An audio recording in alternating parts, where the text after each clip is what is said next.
Shalom, shalom, shalom. Most High in Christ bless you all. Captain Zakar here. All right, we're going to go into a class today. It's going to be called The Secret Sinners Who Serve the Great Whore. Today's class title is called The Secret Sinners Who Serve the Great Whore. All right. So let's get into it. If you're able to, take notes, whatnot. Write these down. All right. So let's get Romans 15:4.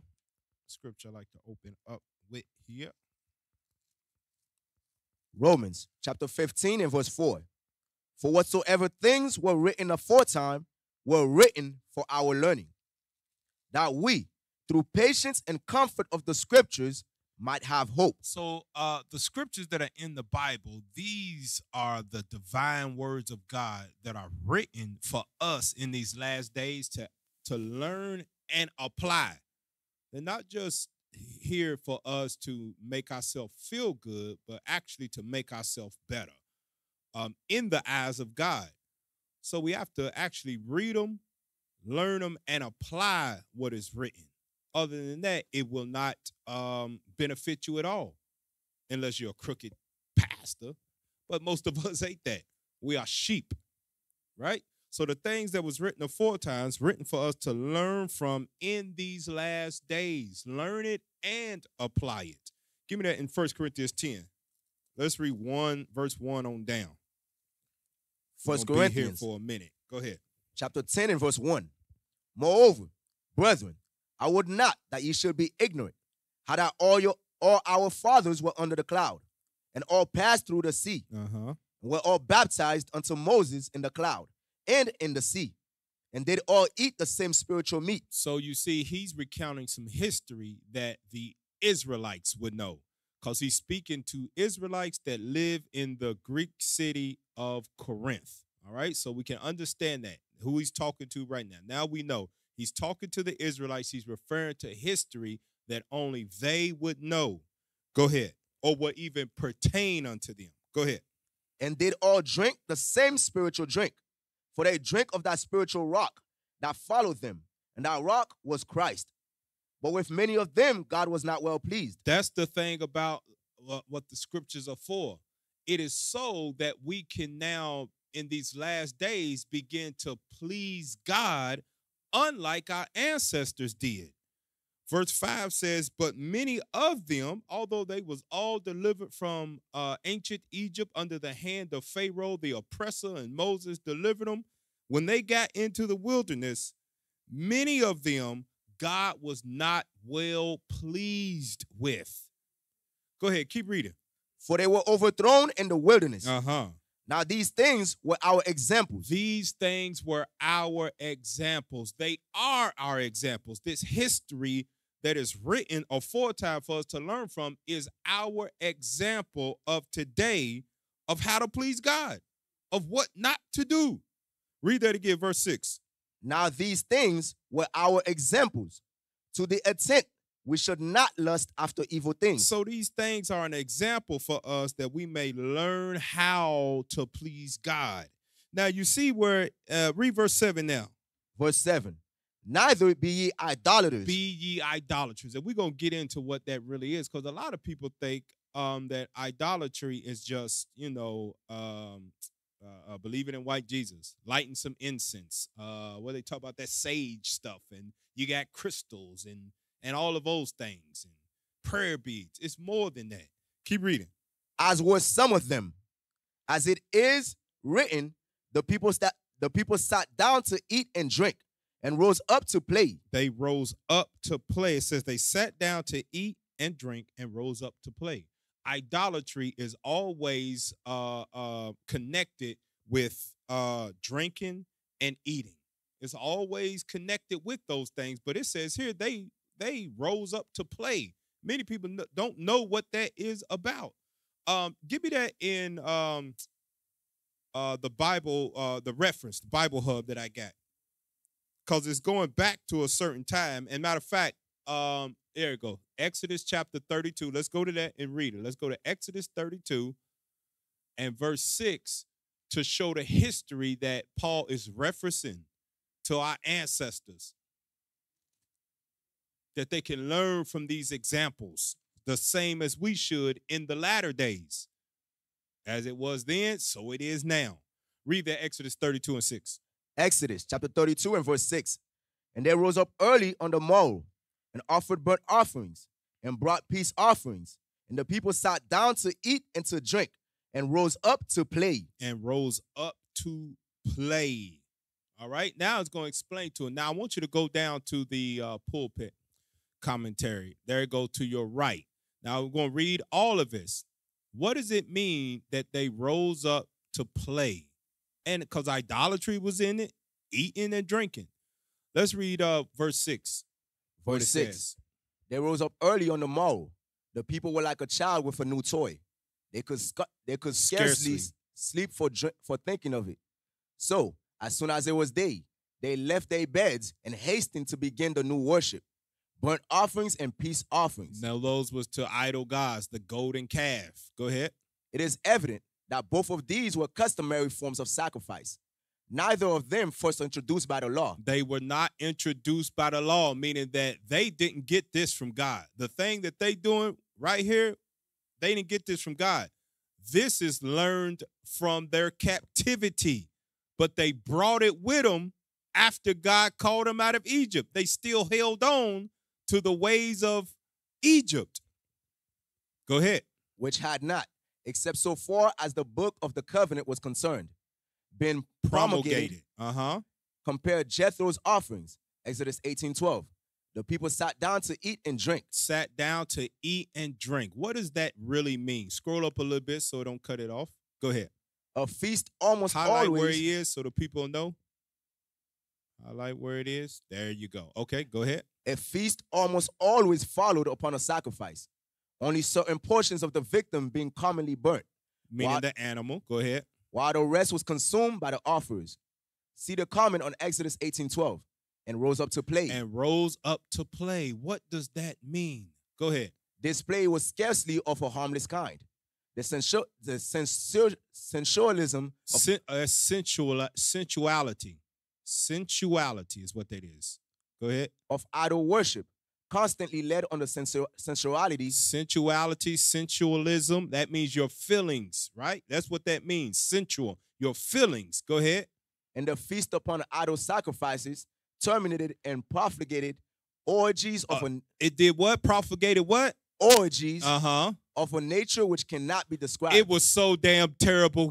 They said we can't even describe what they did when that means they rose up to play with these idolatries, these idol worshiping they did. That's what it means when it says that they was idolaters and they rose up to play. They was in the midst of orgies. That's what idolatry is tied to. It's tied to sacrificing your body as well as whatever else it may be that you're sacrificing. Now, let's go back to the scripts on this. Let's go back to 1 Corinthians. Yes, sir. So we see, let's read that again, that verse. 1 Corinthians chapter 10 and verse 7. Yep. Neither be ye idolaters, as were some of them. As it is written, the people sat down to eat and drink and rose up to play. They got drunk. They was in reveling, and orgies followed after. Idolatry is tied to fornication. Now watch, it's going to say it in the next verse, verse 8. Neither let us commit fornication. Neither let us commit fornication because of what? Jump back up to verse 5. Verse 5. But with many of them, God was not well pleased. Fornication does not please God. And I have to say that, read it like that, because that's for all those that take pride in their sexual prowess, their sexual members. Mine's is this size, or mine's is shaped like this. I got that, what did Cardi B call her stuff? That WAP. It does not please God. He don't give a damn what it is. He the one that created it.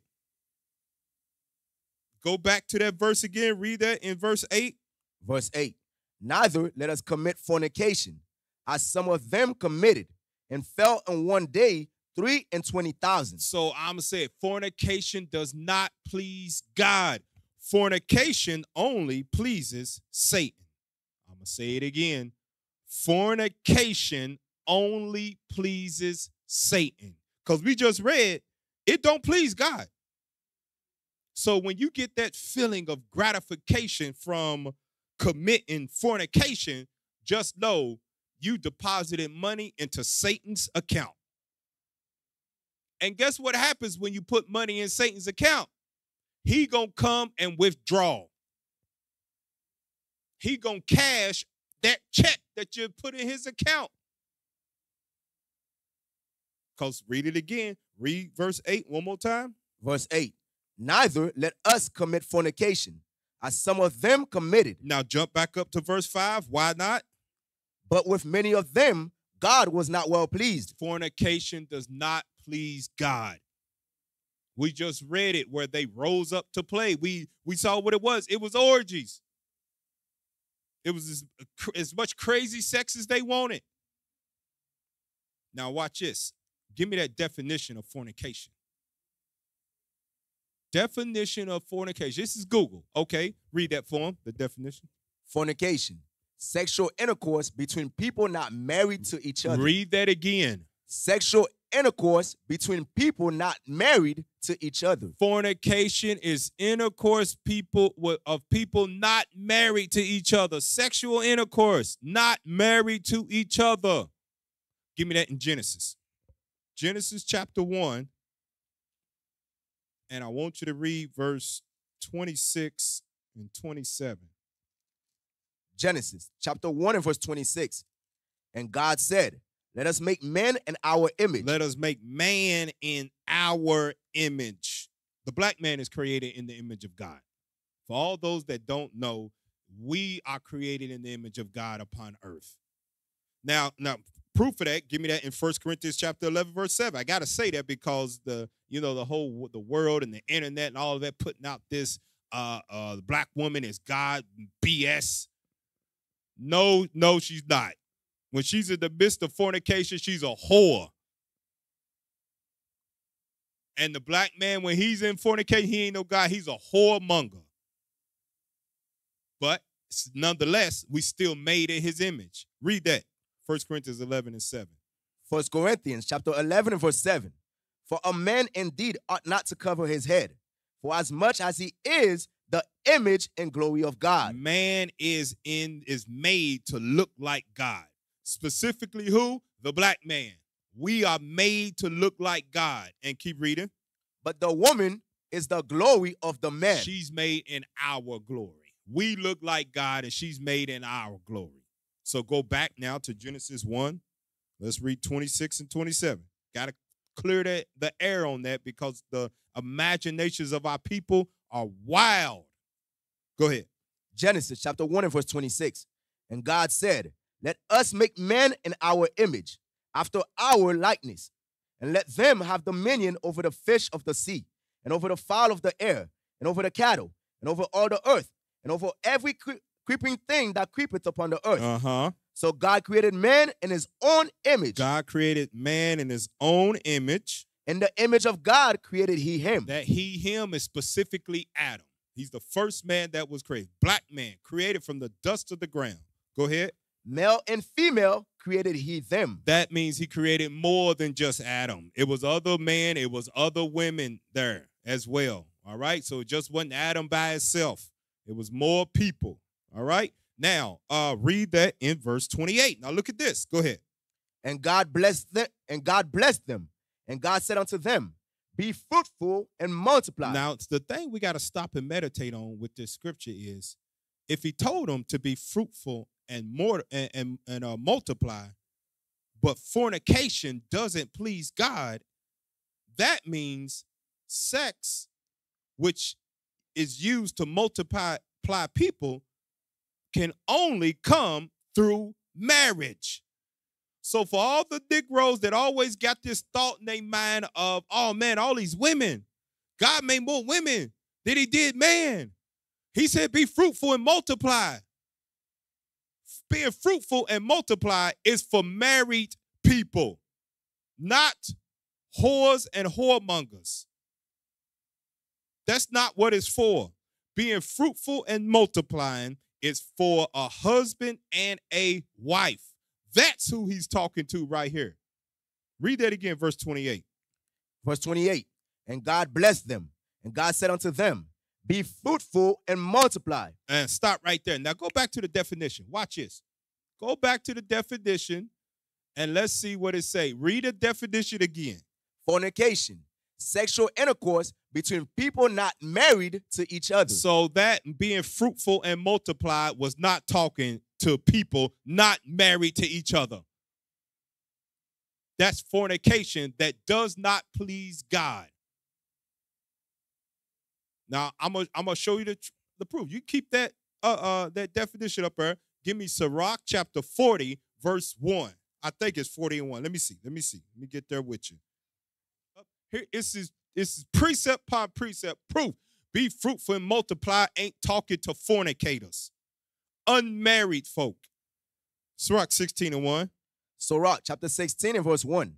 Desire not a multitude of unprofitable children. Unprofitable children. Read on. Neither delight in ungodly sons. In ungodly sons. Verse 2. Verse 2. Though they multiply. Though they multiply.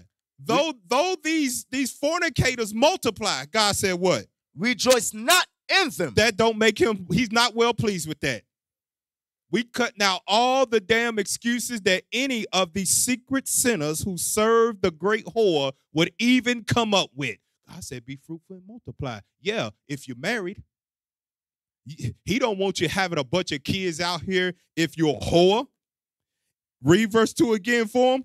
Though they multiply, rejoice not in them, except the fear of the Lord be with them. Now go back to the definition of fornication. Now, read that again. Fornication, sexual intercourse between people not married to each other. Now, watch this. Read the similar. Extramarital sex. Extramarital sex. I'm going to make this as easy to be understood as possible. Extramarital sex. Extra sex before marriage is fornication. Maybe black folk don't know because, we don't read the Bible, and we sure in the hell don't look up words. We make up our own words. The black language, especially with these young kids, man, it is. You can't even make sense of it. That's how stupid it is. You can't make sense of it. So we're gonna look it up for you. Maybe you didn't know what it was. Extra sex before marriage is fornication. Now, read the next one. Extramarital relations. Extramarital relations. Go ahead. Adultery. Adultery. Extra sex after you're married is adultery. Or sex without your wife. Extra sex without your wife is adultery. Extra sex without your husband is adultery. Fornication. Okay, let me see. Where am I at right now? Now, you got to have more than one source because, that's your interpretation. You know how many times we hear that? That's your interpretation. Okay, go to the next step. Where is this one coming from? Miriam's. Let's see what they say. Go ahead. Fornication, consensual sexual intercourse between two persons not married to each other. Okay, so Miriam agrees with Google. It's the same thing. Fornication is sexual intercourse between two people not married to each other. Let's see what dictionary.com says. Let's get a third source. Read that. Fornication, voluntary sexual intercourse between two unmarried persons or two persons not married to each other. They said the same thing twice, just in case your ass didn't get it the first time. Two unmarried persons. Now, read definition number 2 of her. What does it say? Idolatry. Well, fornication is what?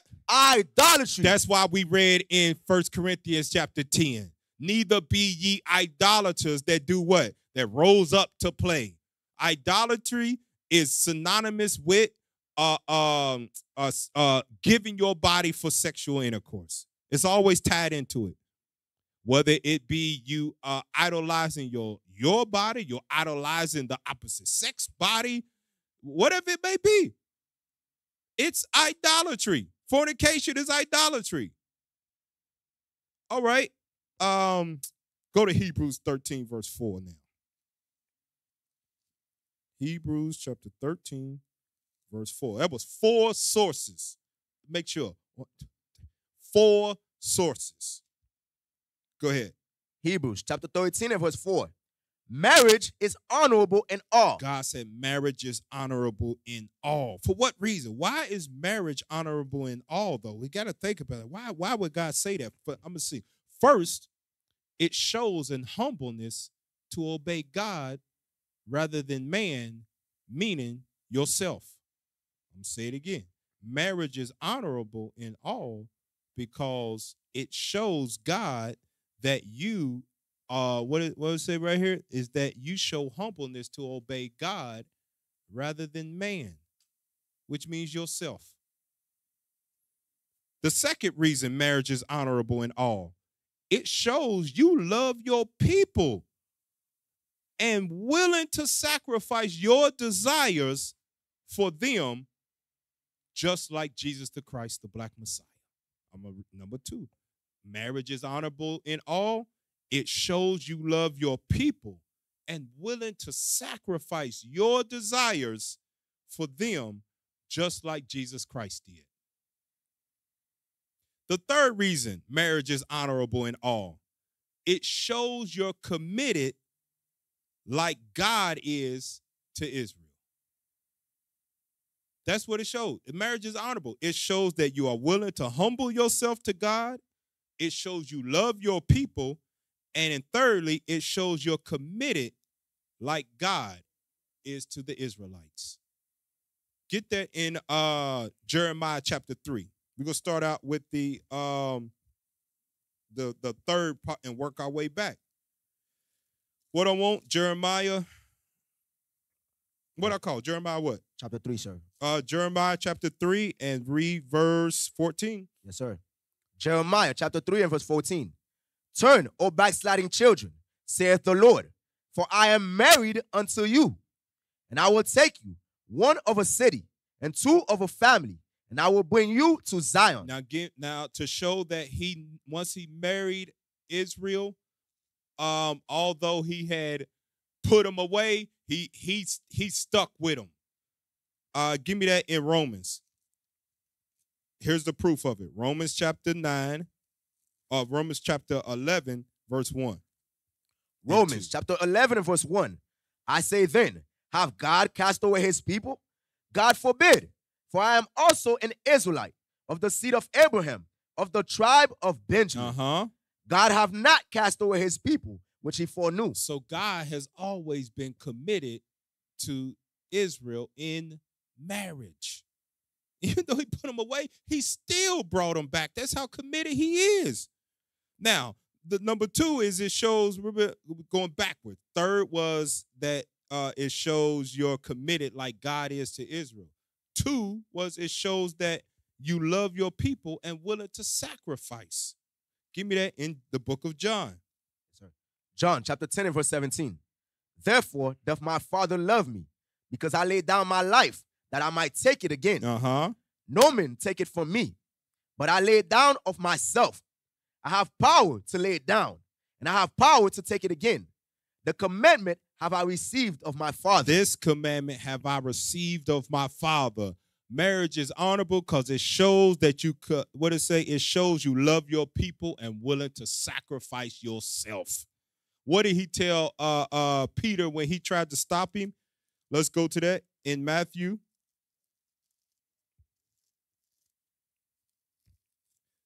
Matthew chapter 26, and let's read verse 52. Matthew chapter 26 and verse 52. 51. Verse 51.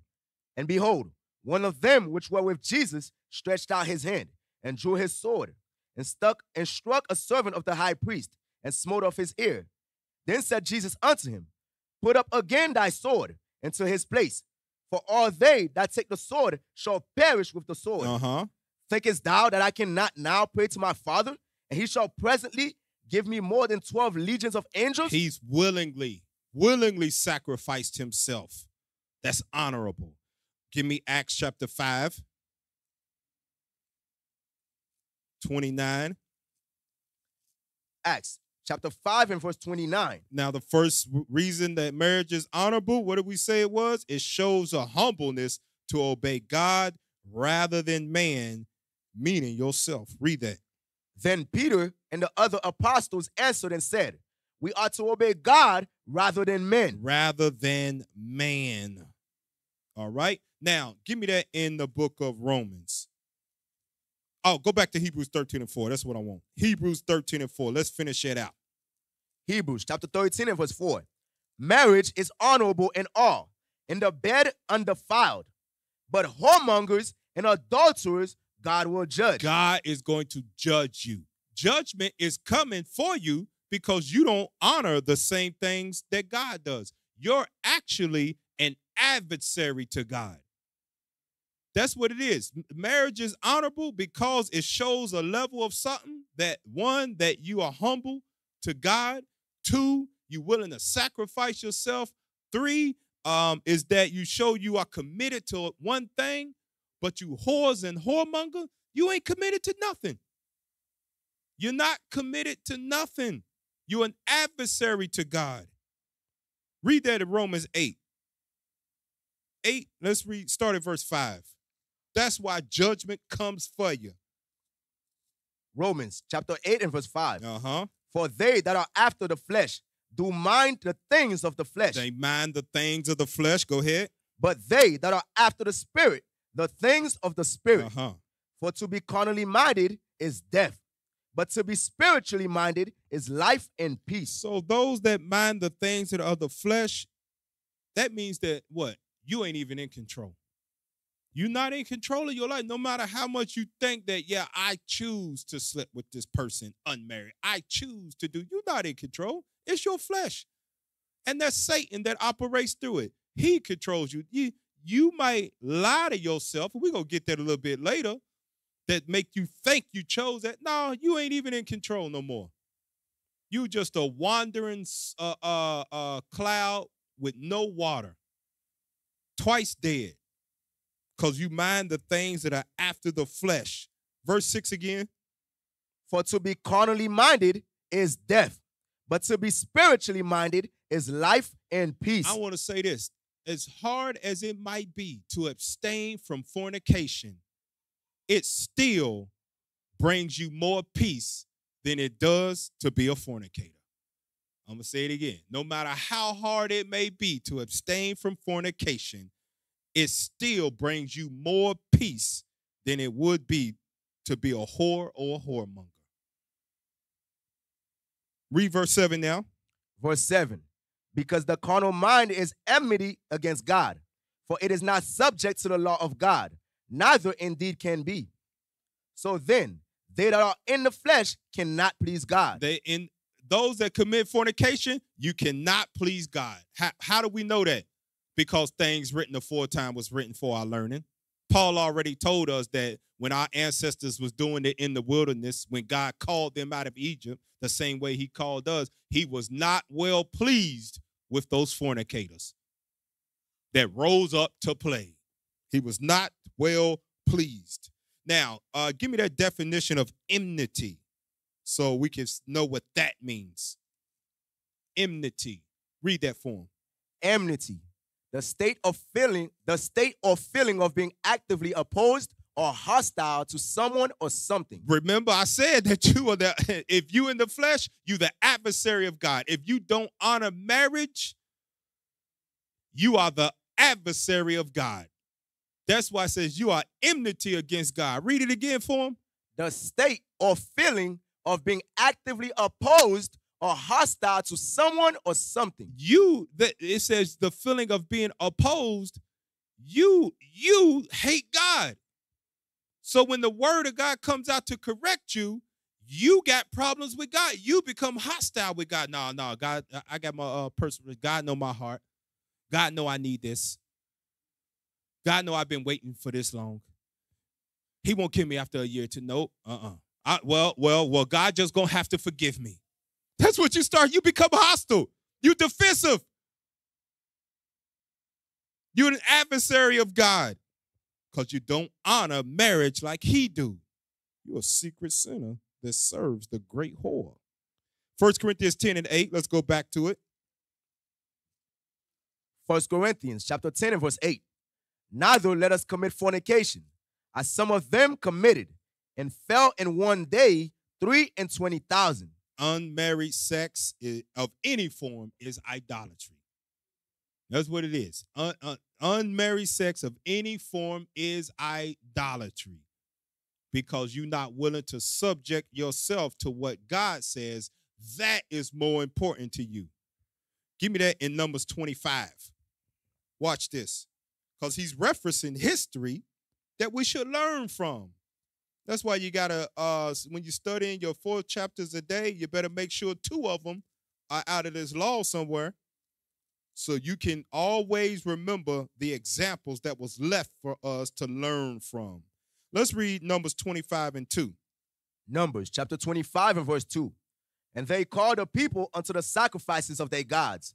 And the people did eat and bow down to their gods. Here go Israel again, doing the same thing. Doing it all over again. Idolatry, once again.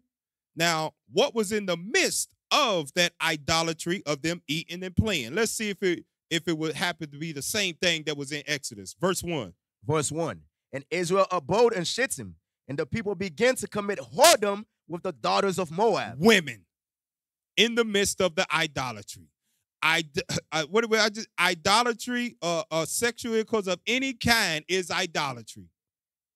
Women is always in the midst of it. So I'm glad we pulled this, is because for those that want to find loopholes that may say, okay, well, y'all wrong. It's only fornication and whoredom if we do it with the women of Israel. This is the thoughts of secret sinners. So you know what they'll say? I'm going to get someone from another nation because I don't want to defile my own sisters. That's whoredom still in the eyes of God. Even sex with women of another nation is fornication, but it's to the level of whoredom in the eyes of God. Let me see if I want to keep reading. Now keep reading in that. Verse 2. We're gonna is the thoughts of secret sinners that serve the great whore. You gotta make sure you cover everything, because Negroes is wise to do evil. Not gonna defile my own sister. God will really kill me if I defile a daughter of Sarah. So I'm gonna go get a woman of another nation because they already sinners. Nah. Stop serving a great whore. Verse 3 now. Verse 3. And Israel joined himself unto Baal Peor, and the anger of the Lord was kindled against Israel. And the Lord said unto Moses, take all the heads of the people and hang them up before the Lord against the sun, that the fierce anger of the Lord may be turned away from Israel. And Moses said unto the judges of Israel, slay ye every one his men that were joined unto Baal Peor. Baal Peor, instant judgment. That's what came. That's when we was under the strictness of the law of Moses, it was instant judgment for those things. Now watch this. This is how strong lust is on secret sinners. Pay attention to this history that we to learn from. This is how strong lust is on secret sinners. Read verse 6. Verse 6. And behold, one of the children of Israel came and brought unto his brethren a Midianitish woman in the sight of Moses and in the sight of all the congregation of the children of Israel, who were weeping before the door of the tabernacle of the congregation. Those that are engulfed in lust, even during a time of turmoil, secret sinners don't give a damn about nobody else. They are only thinking about pleasing their own flesh. They only thinking about themselves. In the midst of turmoil, death just happened. People's heads is hanging up on a pike. And the lustful sinner, I don't give a damn about none of that, man. We about to get it in. people crying. He don't even care about the people. That could have been somebody's mama that was crying and knew why that her son or daughter or whatever's head was chopped off on a pole, and he walked right past her with a whore. That's how strong lust be on sinners, secret sinners. They don't care about nobody else but themselves, even in the midst of turmoil. Read verse 7. No, matter of fact, stop. Pull up the video that I got to show why one of our ancestors, wicked Negro, he don't give a damn. People, dead bodies laid out, he don't even care. He got to get his Pull up that video. Go ahead, play it. And unchecked lust can be quite damaging, particularly to your psyche. Here are 3 ways. It impairs judgment. When lust takes over. It impairs judgment. Run it back a little bit. Did you hear that? Lust impairs judgment. When it takes over, is what's great say. It impairs your judgment. That means that you ain't in control. You don't care. You don't care what's going on around you. Go ahead, play it. There are 3 ways. It impairs judgment. When lust takes over, the part of the brain responsible for logical reasoning, the prefrontal cortex, can become overshadowed by the reward center, the limbic system. This can lead to impulsive and risky behaviors like harassment and even abuse. Risky behaviors. The combined effects of increased reward system activity and decreased prefrontal cortex function can impair your ability to make Pause sound. it. You become stupid. Basically is what it's saying. When lust takes over you, you become stupid. You'll do stuff that if you was not full of lust and secret sin, you wouldn't do those because, man, death can be right around the corner if I get caught doing this. I can get judged by God if I do this right here. You know what? I think I'm not going to do this. But nope. Lust is a whole spirit. It ain't just a half spirit. It ain't just, oh man, I got a little lust in my thumb. No, lust is a whole spirit that takes over the whole body. Run it back a little bit. Cortex function can impair your ability to make sound judgments. Mental health impact. Studies show there is a link between our sexual life and our confidence. Unfulfilled lust, or the consequences of impulsive behavior driven by lust, can contribute to feelings of anxiety, shame, or depression. Pause it. That's what happens. Once that lust, see, this is the thing about it with Satan. Take me off, man, so I can see these words. Come on, work with me, man. This is what you don't understand about Satan. He is working through your flesh, making you believe you need to fulfill that desire that's in you. You'll feel better after it. But what he got waiting on you right after it? Anxiety, shame, depression. All of that's coming. He got what does that say? Got one hand behind his back. He got one hand out in front of you with lust, and then he got his other hand behind his back. That as soon as you take lust out of his hand, that's extended, he said, okay, you got to take ease with it too, because this is what comes with it: anxiety, shame, and depression. And therefore, what do? You hide the sin. You hide it and keep it to yourself until that spirit come back on you again, and you repeat the same process. Let's see. Let's keep playing. Let's see what else is on here. Addiction-like cycle. Ah! Feeding your lust triggers a dopamine response in the brain, similar to how drug abuse does. Damn. This creates a pattern that can be very hard to break. A study from 2002 looked at how men's and women's brains react to... All right, cut all of that. We ain't worried about men and women. Sinners. Now, so as we see for the video, lust, you ain't even thinking. What if this mind right here, the big head, ain't even in control? Done. You're going to do whatever it wants you to do. All right, go back to Numbers chapter 24. Now watch this. Read verse 7 and 8. Numbers chapter 25, verse 7. And when Phinehas, the son of Eleazar, the son of Aaron the priest, saw it, he rose up from among the congregation and took a javelin in his hand. And he went after the men of Israel into the tent. Into the where? Into the tent. He went into the tent because the man that's full of lust, nobody's going to see us do what we do in here. I'm behind closed doors. Let's go in here where nobody knows what we doing. Keep reading. And thrust both of them through. The men of Israel and the woman through her belly. He had no idea death was on his way.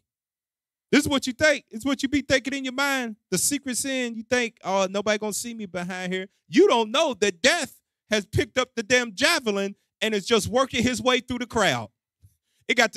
It ain't got to you yet because it got to kill other people on this way to get to you. It got to burn them. Chlamydia there, gonorrhea there. What you want? 18 years of child support. Okay, right there. You crazy, make her go crazy, lose her mind when she commits fornication. Yeah, and that baffles me too. You women that are secret sinners, commit, y'all crazy. God already told you through how's it go? Through childbearing, get it in Genesis. Y'all really, I'm not gonna say that word. Y'all are really out of y'all mind being fornicators. Genesis chapter 3, and I want you to read verse 16. Genesis chapter 3 and verse 16. Unto the woman he said, I will greatly multiply thy sorrow and thy conception. And sorrow thou shalt bring forth children. Y'all crazy. Y'all crazy committing fornication. Letting lust take over you. You are crazy. God already told y'all for bringing death into the world. Every time you have a kid, your life is on the line. Y'all crazy. It might not even be the point where he hit you with the childbearing, but you know that whatever God got for you, it's going to be worse. It's going to be worse for you. God ain't playing with you. Y'all playing with fire. Russian roulette with God, committing fornication. He already said sorrow going to come. And he going to remind you every month of it. But yet and still, what does the sinner think in his mind? Ain't nobody going to see me. Nobody sees us in this tent. Nobody sees us in this house. Death on his way. It's just getting other people before it get to you. That's it. Go back to Numbers. Oh, no, Sirach 39. Sirach chapter 39, and let's read 19 and 20. Sirach chapter 39 and verse 19. The works of all flesh are before him, and nothing can be hid from his eyes. He seeth from everlasting to everlasting, and there is nothing wonderful before him. So what is that saying? That everything that man does, God sees it.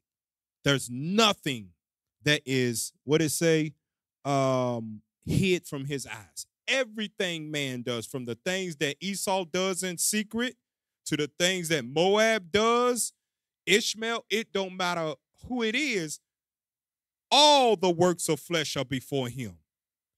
Go to Sirach 17. 17 and 17, and read down to verse 18. Sirach chapter 17 and verse 17. For in the division of the nations of the whole earth, he set a ruler over every people. But Israel is the Lord's portion. Israel is God's portion. Read. Whom, being his firstborn. They are his what? Firstborn. They are his firstborn. Read. He nourisheth with discipline, and giveth him the light of his love, doth not forsake him. And does not forsake him. If all the things, the works of man, are not hid before God's eyes, how much more for the firstborn of God? We all know that firstborns get attention, get all the attention from the parents. How much more with us as the children of Israel that we think that the sin we do secretly, God don't know about it? We got to be out of our mind. There ain't no fear. There ain't no fear. See, there ain't no fear or it ain't no knowledge. And sometimes it's both. Read verse 19 and 20 now. Verse 19. Therefore, all their works are as the sun before him, and his eyes are continually upon their ways. His eyes are continually upon their ways, more than all the other nations. Go ahead. None of the unrighteous deeds are hid from him, but all their sins are before the Lord. All our sins are before him. None of them are hid. So much so to make sure that he don't miss out on nothing that his firstborn does. He assigned each and every one of us an angel. Each and every one of us to report back to him to make sure he know everything that goes on in your life so he can correct you in measure if he wants to. Because sometimes he can correct you straight with death. Straight to 0 to 100. Or read the next verse, verse 21. Verse 21. But the Lord, being gracious and knowing his workmanship, neither left nor forsook them, but spared them. Now, this is the thing. You don't know what side of the spectrum you lie on. You don't know that. None of us know that. That's why it's best to walk the straight and narrow line so we don't have to find out what may be lying on the other side of when God decides to look at us, to get a report from the angel. Could be 18 years of child support. It could be shots for it. It could be on pills. It could be stuff you can't get rid of. It could be put out the congregation.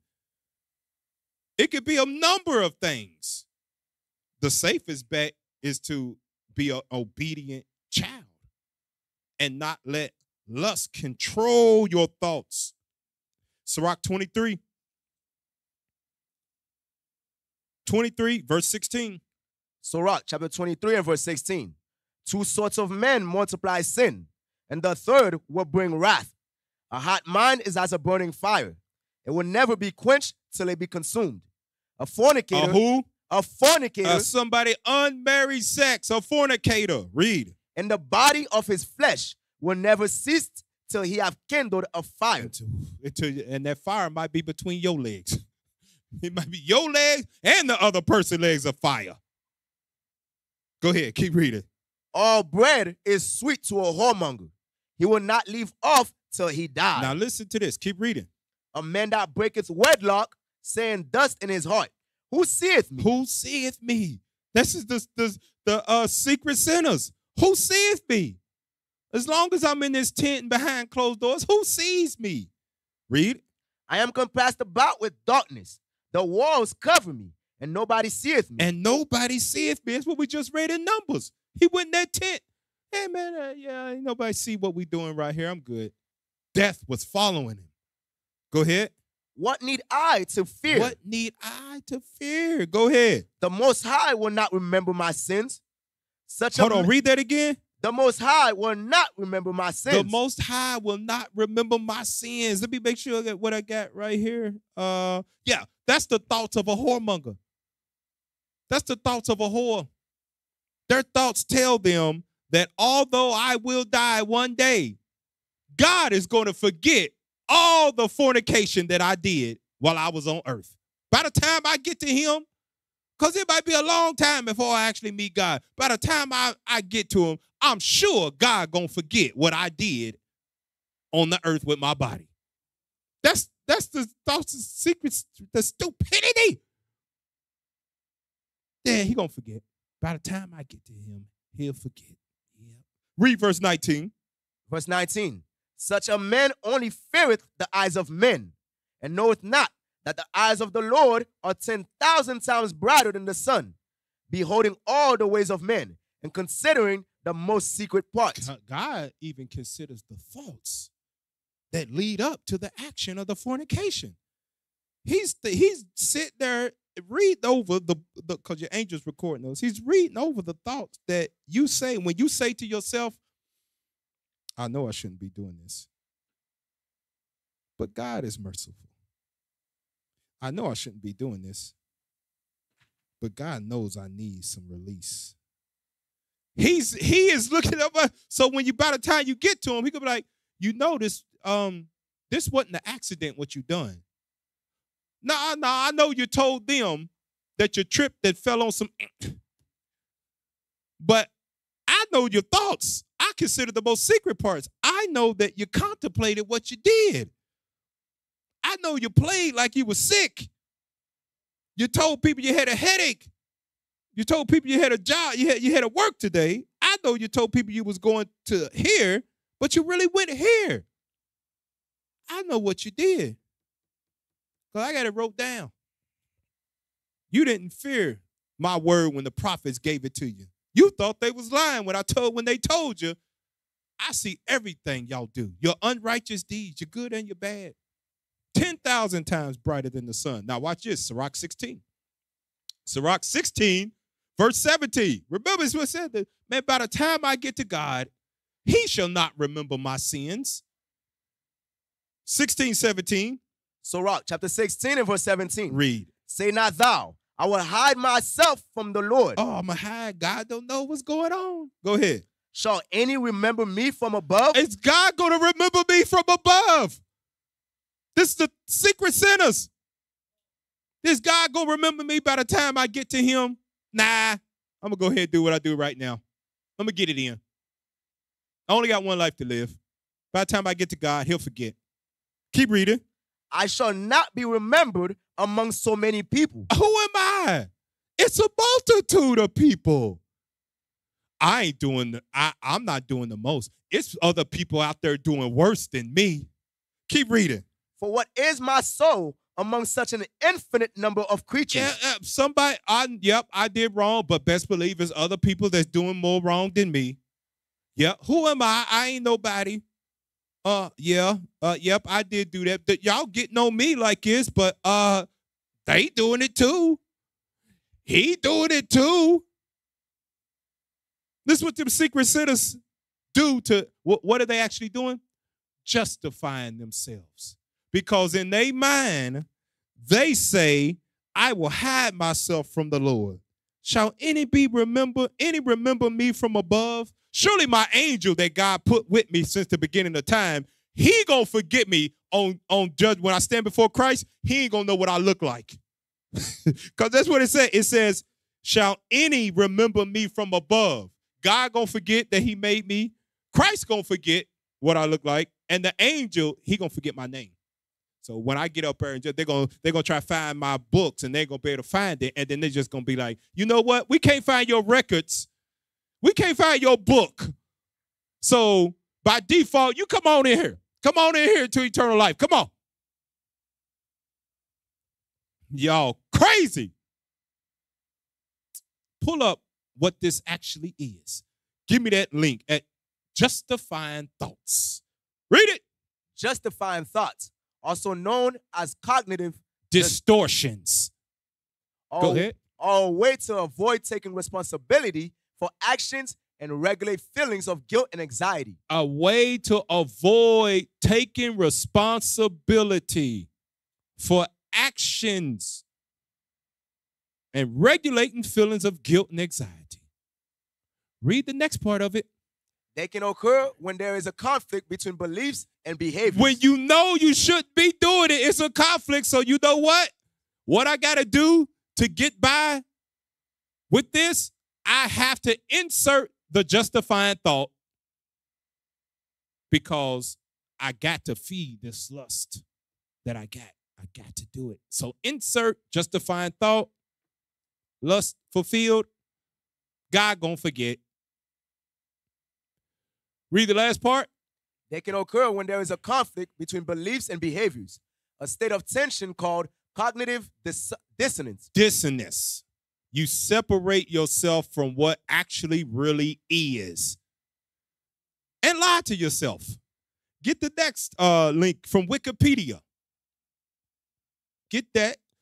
Self-justification. That's what we literally just read in Sirach 16 and 17. Self-justification. Read that. Self-justification describes how, when a person encounters cognitive dissonance or a situation in which a person's behavior is inconsistent with their beliefs, Hypocrisy. It's what? Hypocrisy. Hypocrisy. What do they do? That person tends to justify the behavior and deny any negative feedback associated with the behavior. Only God can judge me. I don't care what y'all niggas say. You can't tell me what to do. This my house. What goes on in my house is my business. That's justified thoughts. That's self-justification. I'm grown. I pay my own bills. What you eat don't make me shit. Self-justification thoughts. Who are you? You ain't my daddy. We done heard them all. We done all done heard these. Hell, we done all used them. From me on down, we don't all use these self-justification thoughts, being hypocrites, contradicting what we know is right and what we believe. Self-justification. Give me that article. Read it. Be wary of the common behavior of self-justifying your actions. Now let's go down. Let's scroll down to where it says, let me see what I got here. Go to what is self-justify? Yeah, right there. What is self-justification and why can it be problematic? Self-justification is the tendency to believe your thoughts and opinions. It can be a problem because it can lead us to think that we are right. It can lead us to think we are right. Read. Even when we are wrong. Even when God says, thou shalt not. Even when, not what man says. Even when God says, thou shalt not, we still think we right. Keep reading. The first step in overcoming self-justification is to recognize that it exists. Just because you believe something doesn't make it true. If you can catch yourself self-justifying, you are already on the right track. Self-justification is often used as a defense. Scroll up a little bit. Read it again. Self-justification is often used as a defense mechanism. As a defense mechanism. That's all it is. Now you know what self-justification is. Defense mechanism when you are wrong. But you want to fulfill the lust of the flesh. Keep reading. When we feel threatened, our first instinct is to protect ourselves. We do this by justifying our actions and thoughts, even if they are inaccurate. This gives us a sense of security and allows us to maintain our egos. Our what? Our egos. Our egos. What did God tell us to do from the beginning as a people? 2 Chronicles 7:14. What did God tell us to do from the beginning? He know what he created. Yeah, we are the best thing on earth, the greatest thing on earth. Yes, we are. In all that we do. But in that, God says our ego cannot supersede his scriptures.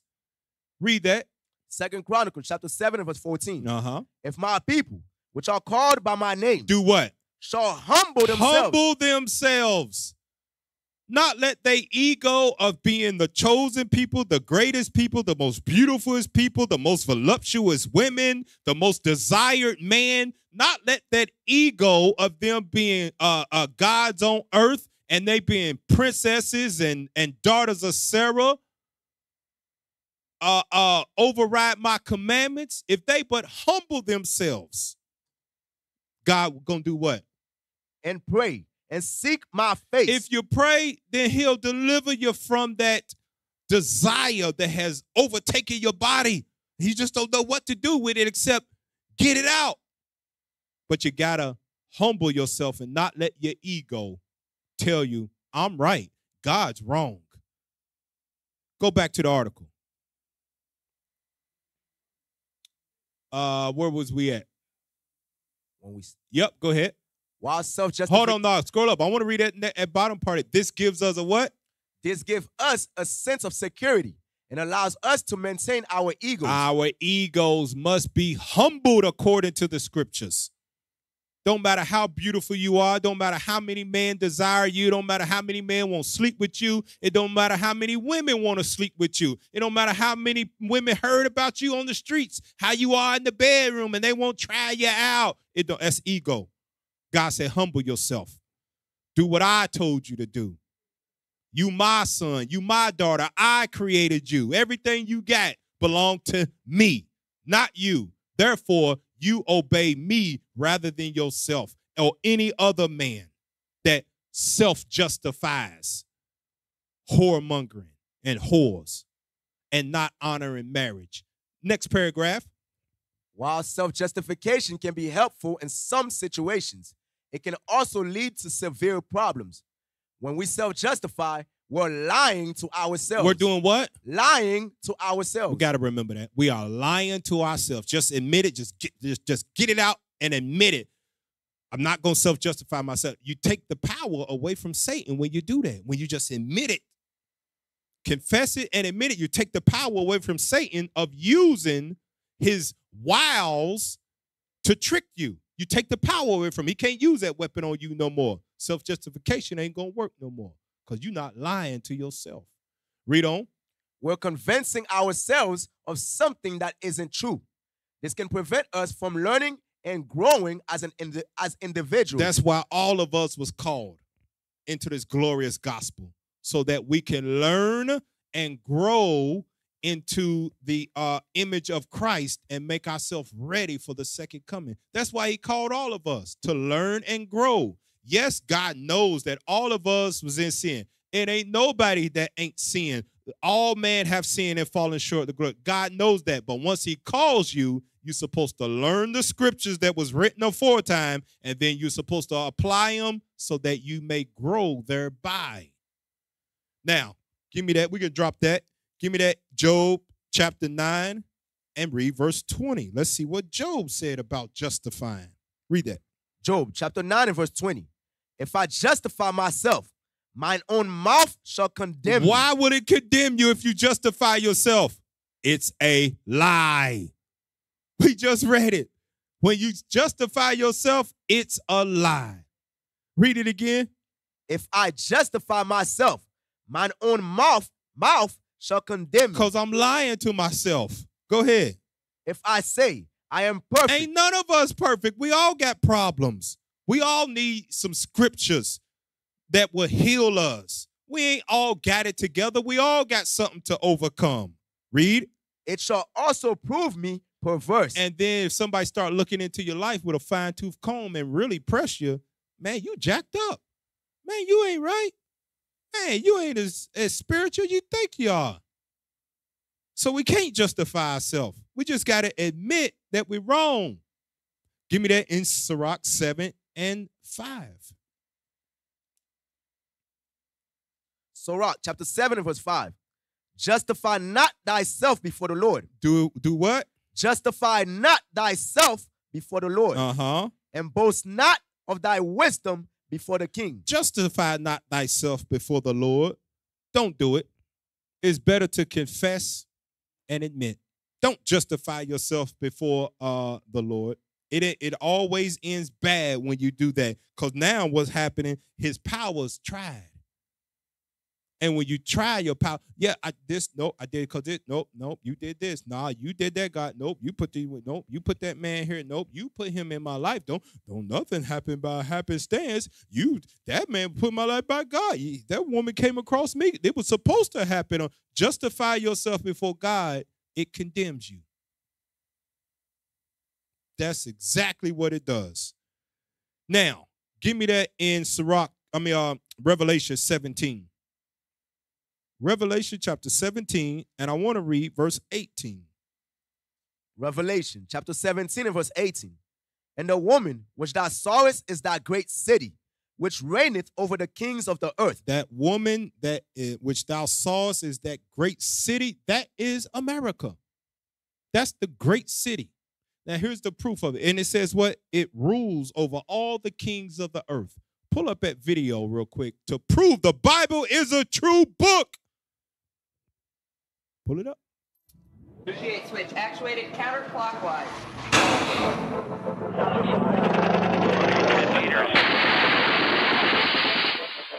The United States, technically not at war with any nation, but that doesn't mean our defense is dormant. The US has agreed to almost We're gonna play double its up to number of military 115. bases in the Philippines. How many countries does the United States have military bases in? It's mind-blowing when you think about this. Should the United States be the world's policeman? Have we ever tried to meddle in other countries' elections? Oh, probably. This is an American $1 bill. A green piece of paper, a specific blend of linen and cotton, stamped and numbered. And in most places around the world, it represents one thing and one thing only: the terrifying might of the most powerful state in all of human history. A military force unrivaled by the next 10 combined, a colonial power with territorial holdings throughout the Western Hemisphere, and an economic titan capable of controlling resources and the flow of money in just about every corner of the world. This is the story of the American Empire. Pause it. Now, keep that up. Revelation 17:18 again. Revelation chapter 17 and verse 18. And the woman which thou sawest is that great city, America, the empire. Read. which reigneth over the kings of the earth. All you see those branches that right there, that's ruling over all the kings of the earth. The Bible's a true book. We in the last days, and God has opened up.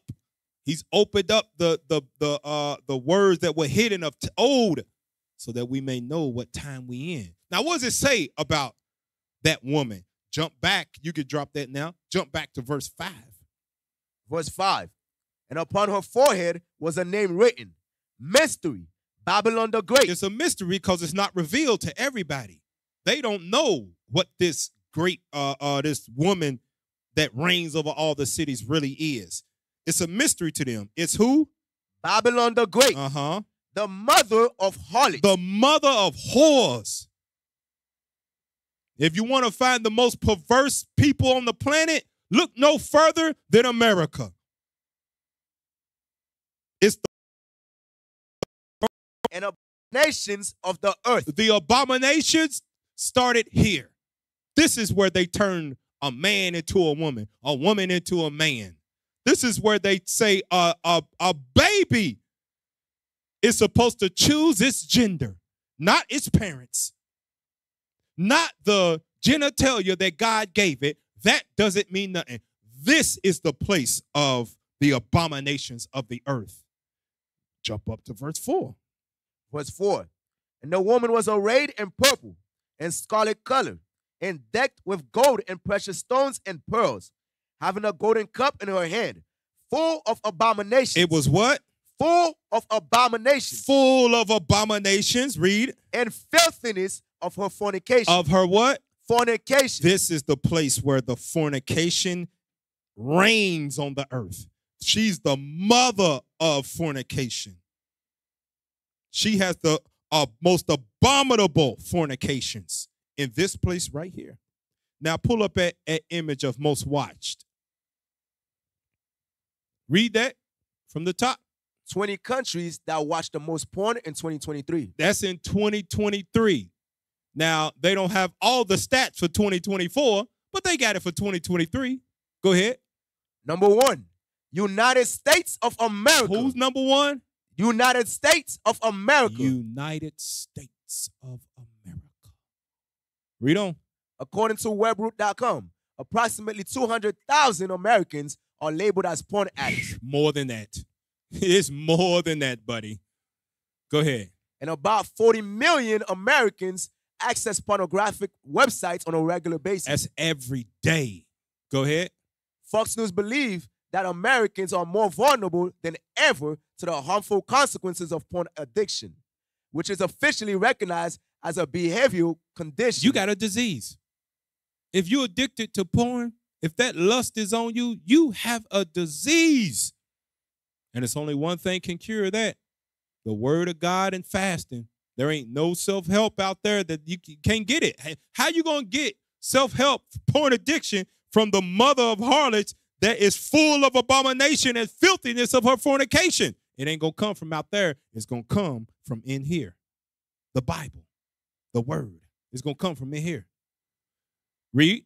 By the World Health Organization, and termed a compulsive sexual behavior condition. You got a disease. You got a mental disease spilling out into your physical. You can't help yourself. So let God do it. Now, go back to Revelation. Revelation chapter 19. Revelation 19, let's read 1 and 2. Revelation chapter 19 and verse 1. And after these things, I heard a great voice of much people in heaven, saying, Hallelujah, salvation and glory and honor and power unto the Lord our God. For true and righteous are his judgments. For he hath judged a great whore, which did corrupt the earth. It did what? Which did corrupt the earth. The great whore, America, Babylon the Great, has corrupted the earth. All of its inhabitants have corrupted. Keep reading. With her fornication. With her what? Fornication. With her fornication. Go ahead. And have avenged the blood of his servants at her hand. Now, give me that Hebrews chapter 12. The great whore corrupted the earth with her fornication, God says. Why is this place the most corrupt? And it has secret sinners that obey the great whore, serve the great whore, addicted to the great whore and her fornications. Hebrews 12:16. Hebrews chapter 12 and verse 16. Lest there be any fornicator or profane person as Esau. As who? Esau. Esau is the ruler of the great whore, which is America, and the world. Go ahead. Who for one morsel of meat sold his birthright. For ye know how that afterward, when he would have inherited the blessing, he was rejected. Okay, that's it. So the reason why the great whore has, what it say back in Revelation 19, it has caused corrupted the entire world to follow after her fornication. That's because the man that runs the great whore of Babylon is always been a fornicator and profane person since his inception. It's in his soul. It's in his spirit. It can't be removed. Don't let they redness fool you to make you think that they are Christians, that they good folk. They believe in marriage and family. They are profane fornicators. That's why his country that rules over the whole world has caused all the people of the world to be corrupted through their fornication. So much so that people don't even know the difference between love and lust anymore. You don't know it. We mistake lust as love. If they don't lust after me, if they don't want to wait until marriage, if they don't want to sex me right now and lust after me, they don't love me. Crazy. But that's what the great whore has done. Pull up that video that I got. Yeah. But even the idea that porn is without consequence, you know, what people view sex as without consequence. Pause it. Of course, people think, you hear what he said? He said everybody knows porn, it has a consequence behind it. Yep. What people don't think about is that sex also has a consequence behind it. You can't just have no casual sex. And women say this, ain't no free-spirited. Ain't none of that when it comes to it has consequences and effects on the body, on the mental. Both positive and negative. It can have a positive effect on you if it's done correctly through the eyes of God, which is through marriage, and it can have a negative effect on you if it's done following after Satan and the great whore through fornication. It will ultimately corrupt you. If it corrupted the whole world, nations, it has corrupted. What makes you think it's not going to corrupt you as an individual? It corrupted nations. Play that video. But even the idea that porn is without consequence, you know, what people view sex as without consequence, but of course marriage, traditionally understood, is intended for the good of the spouses and for the sake of the generation and education of children. Yeah. That it's a real love, that is so real that it actually becomes enfleshed in this real new person. Yeah. Who and hopefully many new people who, are a result of that love. Yeah. We divorce all of it, even our popular culture. Yeah. Well, we live in a very contraceptive culture. Yeah. Well, yes. Well, and also it's just there's a huge difference between love and lust. Yeah. I think they're so different. They're not similar. They're polar opposites. They're not similar. They're polar opposites. But this is what the great whore has done. It's corrupted the minds of the people of the world to think that lust and love is anywhere. It's not. It is polar opposites. And he's going to explain how it is. I want secret sinners that serve the great whore to get this in their mind. So every time they get ready to serve their lust, they know that this ain't love.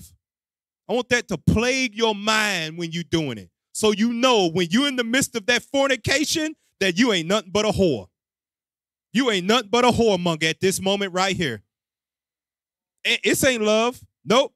Because if it was, they would do something that was honorable and marry you.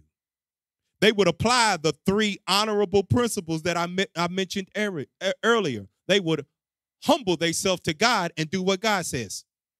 The second one, they would commit themselves to one thing like God did.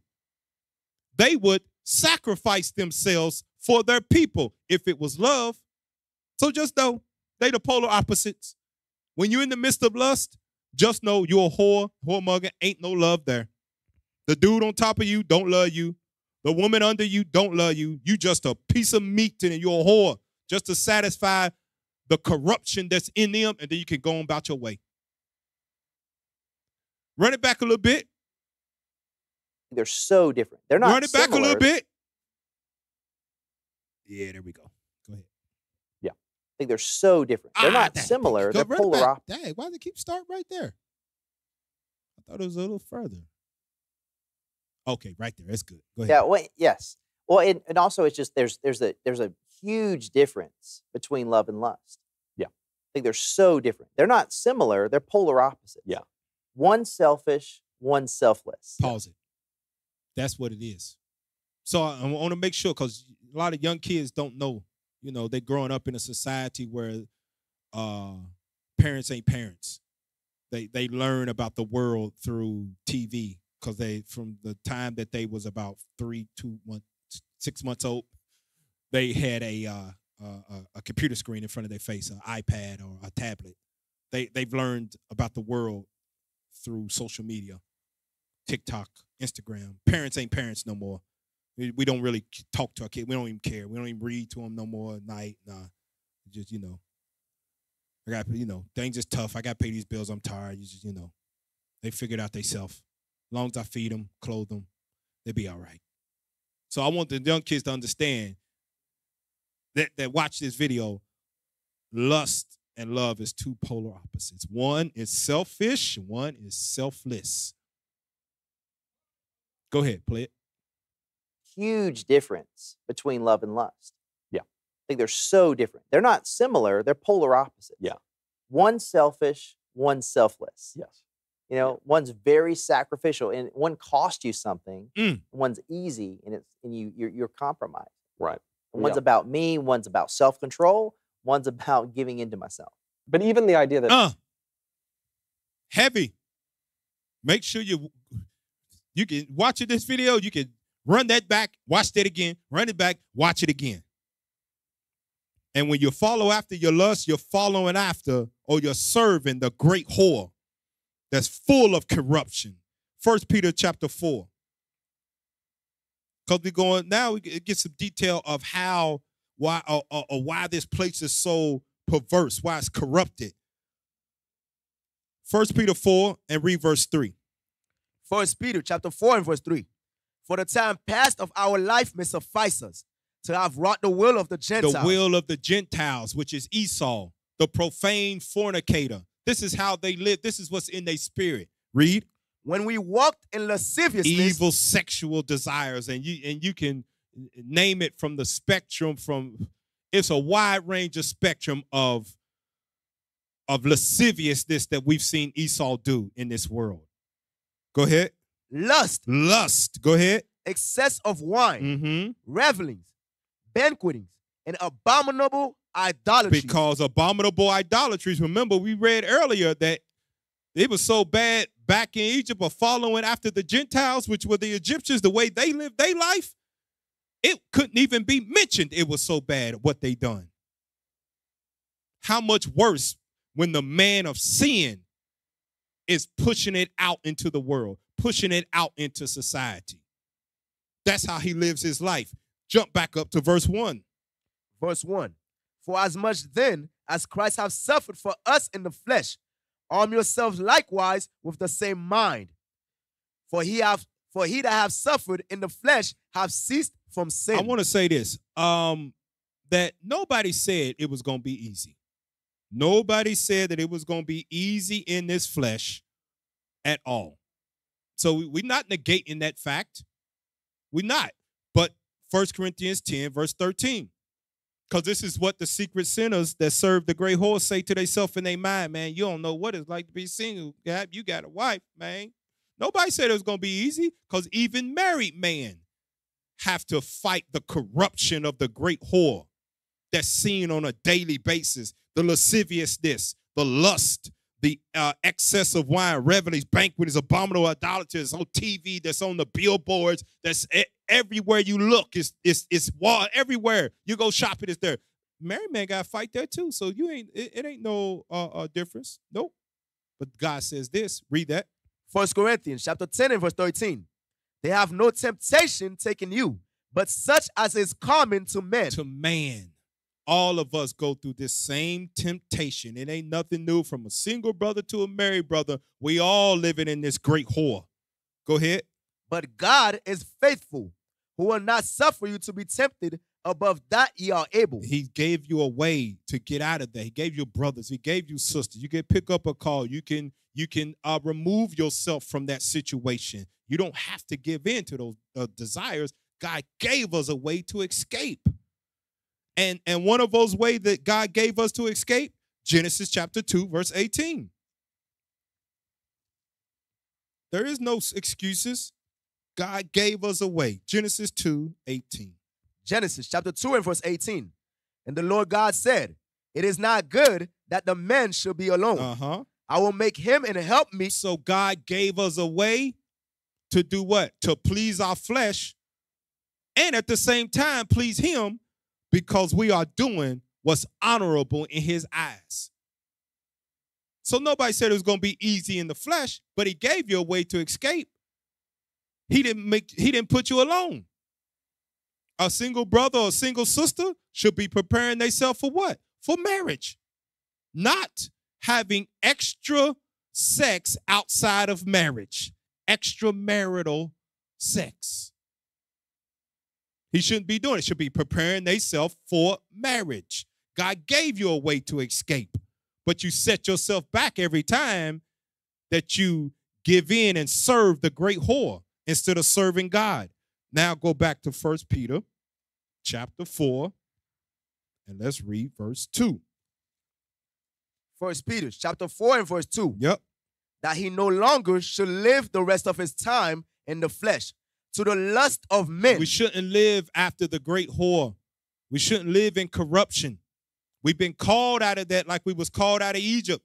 We should let go of the ways of the heathen. Let go of the secret sins that we have in our life. We can't live any longer in the flesh to the lust of man, even ourselves. And watch this. Watch this script right here.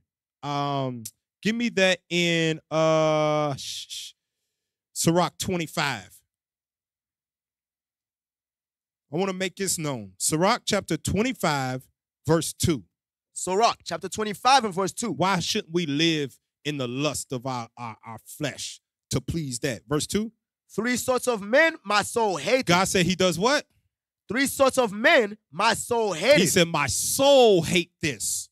Read. And I am greatly offended at their life. Godly, it don't get no worse than that. God, that's basically saying, why did I make this person? Why? Why did I give them life? Why did I give them life? Look at what they're doing. I hate them, and I'm going to offend it at the reports I get. man, I should just kill him now. Read on. A poor man that is proud. Uh-huh. A rich man that is a liar. And the third is what? And an old adulterer that doted. A what? An old adulterer that doted. That's why you shouldn't live after the lust of yourself, after the lust of man, after the Gentiles. Especially if you come on, man. 45, 50, you still out here in the streets? You got a girlfriend? You in the hole-in-the-wall clubs? You still putting on this daggone Old Spice? You up here putting on the Kangos, got your little chest hair open with your little 3-4 chain. Sit your little old ass down somewhere. You old cellulite ass woman. You still out here getting passed around. God said, I hate an old adulterer. You should be married. Give me that in Job 32. Why God say he hate an old hoe, old whoremonger? Why he hate your ass? 32. Let me get there. Hold on. Make sure this sink in. This is why we can't live after that. Job chapter 32 and read verse 7. This is why God said that. Read it. Job chapter 32 and verse 7.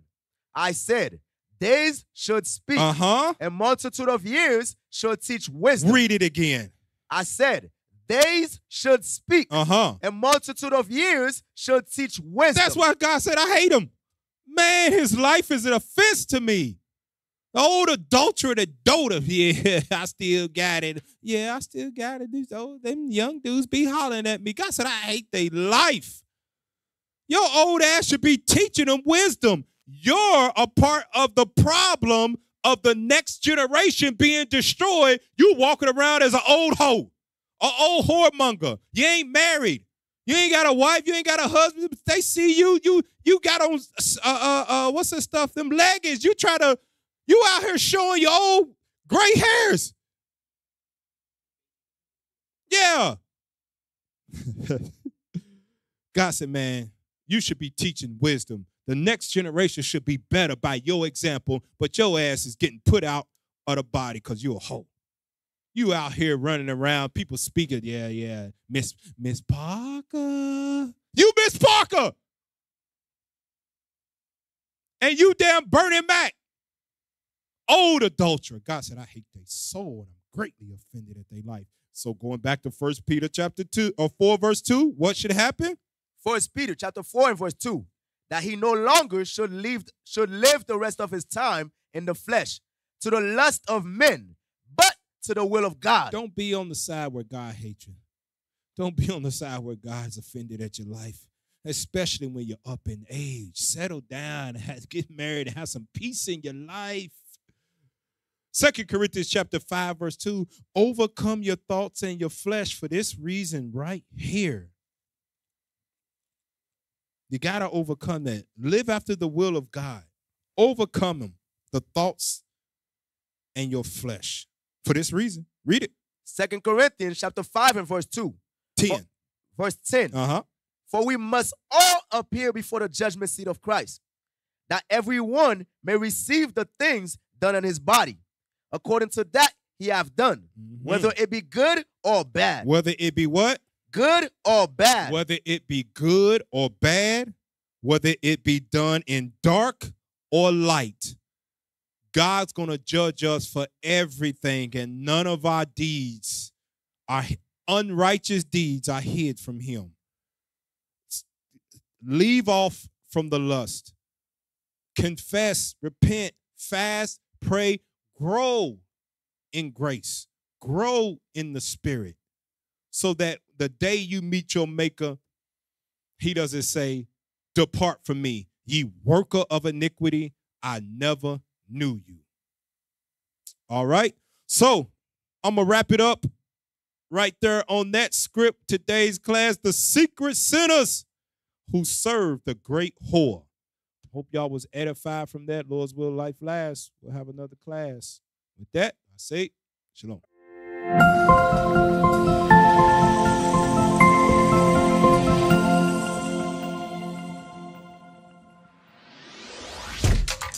Shalom, Israel. This is Bishop Nathaniel. I want you to know that you can view all our Sabbath classes live on IUIC TV. That's right, I said on IUIC TV. Download the app today. Shalom. What is the nation?